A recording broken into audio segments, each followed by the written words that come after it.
Hello everybody, what's happening? My name's Neil. Welcome along to Midlife Motors. And finally, after 9 months, almost 6,000 miles, a minor injury to the car, a minor injury to me, we can finally take this car out and get a look at what it's all about. There's been no faults in the time that we've had it, as you kind of expect. Very quiet as well inside, which is good. This one is the John Cooper Works 2 litre with the 8-speed ZF gearbox, Premium Plus inside. We'll head up to where I usually go and have a look around the inside, the outside and some of the tech. 230 horsepower, 240 pound-foot of torque in a car that only weighs, I think it weighs less than 1,300 kilos. So as you can probably imagine, and as I'll demonstrate just now, we're just in normal mode just now. When you put your foot down, it goes.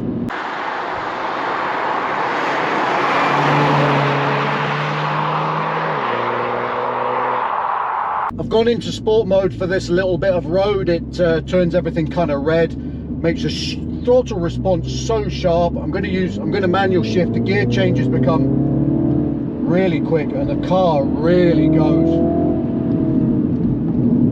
E-diff on the front of this car, so it really helps you turn in. It seems to be, you always want to try and keep a little bit of throttle on and just use the torque of the engine, which is just colossal. So we're down here, third gear, off the brakes, keeping a little bit of throttle on and then flooring it, hit a shift, and as you shift, you seem to get a little torque surge. Maximum torque in this car is at 1400 RPM, so its punch out of the corners is just crazy. I mean, there's a lot of speed in this car. This is, and the 4 piston brakes up front, slowing it perfectly.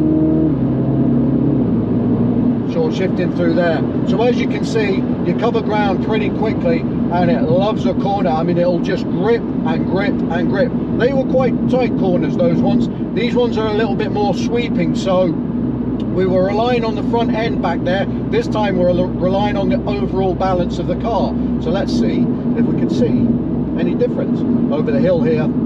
It seems to like to let you brake nice and early.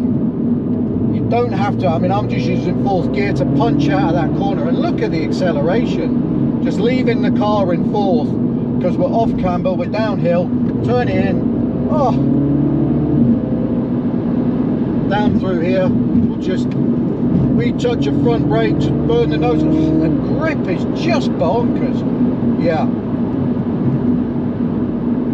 Don't get too excited about what it does 0 to 16. I think just under 6 seconds. Let's see on an A or a B road.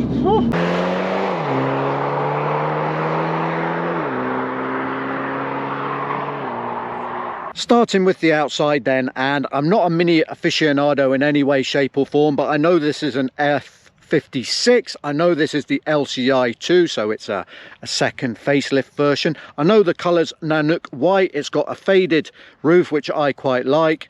18-inch wheels, Pirelli P0s on those, great tyre. Run flats, part of the problem I think with the harsh ride, even in comfort mode. And from the front here, just that sort of, I'm going to say the word iconic, which I hate, but it's the usual look. Unfortunately, the grille there, the bonnet vent, which on the supercharged ones used to actually do something, it just does nothing. The intercooler's down the bottom there. I like the red touches, the red wing mirrors, and I think it's just a good looking car now. It sits quite nicely. They sit quite low anyway, so it does sit quite nicely, and the 18-inch wheels do fill the arches nicely. Premium Plus plaque, as I said before, so it's got an extra few features. It's got the black belt line and headlight surrounds, which I quite like. This is my favorite angle of this car now. They really sorted out the rear of this car when they did this upgrade with the diffuser and the exhaust, and when we push on, you'll be able to hear some of the great noises that makes.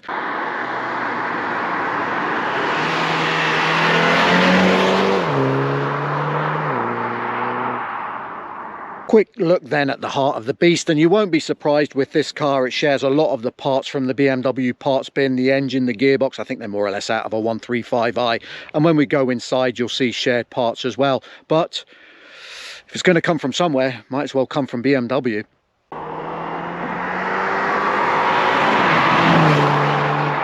The interior of the tech, well, let's start with the boot. It's tiny, there's not a lot of space in that. The pillarless doors, I do like the pillarless doors. And also the interior itself is very high quality. It does feel premium in here. Quite a lot of space up front, but I wouldn't want to sit in the back. It's a small car in the rear. Jumping inside, the seats are very supportive, and I'll see if we can't get something to power up. We've got the digital dash here. We've got this system here. This is BMW's, I think it's system 6. I think they're on about 8 now, but it works really, really well. We've got a heads-up display there that's just coming up. Now, one thing I would say about this, Apple CarPlay, yes. Android Auto, no. So it's fine for me. I've got an iPhone, which is sitting charging away down here nicely. Mrs. Midlife Motors like Samsung. Haha, too bad. Anyway, inside we've also got the panoramic roof. There's one at the front and one at the back. The front opens, it tilts and it opens fully, which is nice as well. And down the bottom here, you'll be used to all your modes. There's a drive mode, so we've got green, I've never used. I think mild is the middle one, normal, and then sport mode as well. Poodling along, you'll get, look what we're doing there. Well, 40.7 miles per gallon the car's averaging, which is pretty good in the 5,700 miles that we've done in it. This steering wheel's really nice. This is an optional upgrade. It's got the Alcantara sort of suede covering, which it's quite nice to touch, quite nice to handle. The digital dash is really clear. We've also got the upgraded Harman Kardon sound system in this, which is superb. If you know me, I love a cup holder. I've got 2 down the front here. Not the easiest to get to, I'll be honest with you, but nice and deep. They don't obscure any of the dials or anything like that. So when you're taking it out for a bit of a run, you can either get 40 miles per gallon, just sit back, chill, relax, or you can flick a couple of switches and just enjoy sport mode. It's a nice cockpit.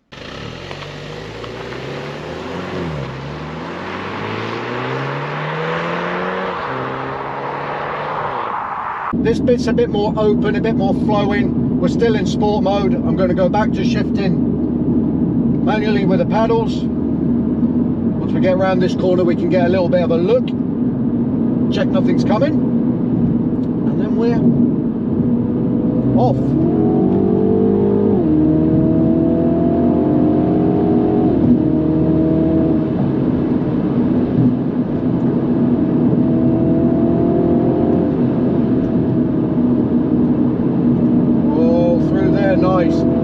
Nice, just take it a bit steadier around here in case the farmer's out and about. We can usually get a good look up ahead. Here we go. I'm going to brake here because you can really bottom out here. See what I mean? And I'm just using 4th gear, going steady with the brakes. Just let the car flow. The steering feel is so good. It seems to stiffen up as the corner gets stiffer as well, and the brakes just relentlessly brake. There's no fade whatsoever. And the nose, look at that nose turn in and let it wash out. Just shift early and use all the torque. Down through here, it's tight. You've got to thread the car through here. Skipping around a little bit under the brakes, but the nose just goes. The diff on the front of this just does exactly what you want it to do, which gives you a lot of confidence. The back will dance a little bit. I think it would lift off oversteer if it wanted to. Just take it steady, the car coming around there, and then we'll get this in. Traction control flashing at us, but we were just using 4th gear to punch out of there again, and we'll slow down here because we're catching somebody up and this bit's a little bit dangerous. Woo! Minis do go. Round a B road, A road, I don't know what would keep up with this. An MX-5 would certainly have 0 chance. It just doesn't have the grunt, it doesn't have the brakes, and it doesn't have the balance. It'd be too busy sliding around. So Mrs. Midlife Motors is going to leave me for dead on the straights, and then she's going to leave me for dead round the corners as well. That's no good.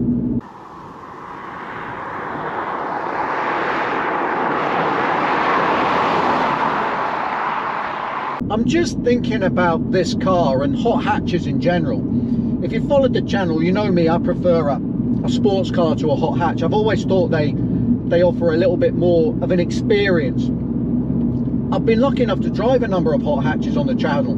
They've been great, don't get me wrong. I thoroughly understand why people love them so much. But in this day and age, when there's not much of a price, in fact, Right, a lot of these hot hatches are really expensive now. To me, it's a bit of a no-brainer. Get yourself the tailor-made sports car.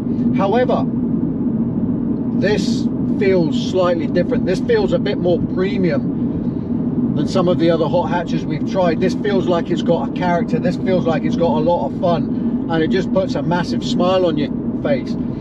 I can understand why people get into these cars. Now, this car all spec'd up. We kept it under the £40,000 bracket by £5 only. You'd be crikey. With discount, I think we paid just under £36,000 for this car. It's a year old now. It's probably lost £4,000 or £5,000, which makes this a £30,000 car. Now, if you went to Mazda to get an MX-5, you're not going to get a new MX-5 for £30,000. And I don't know if I would choose a new MX-5 over one of these. Times are changing.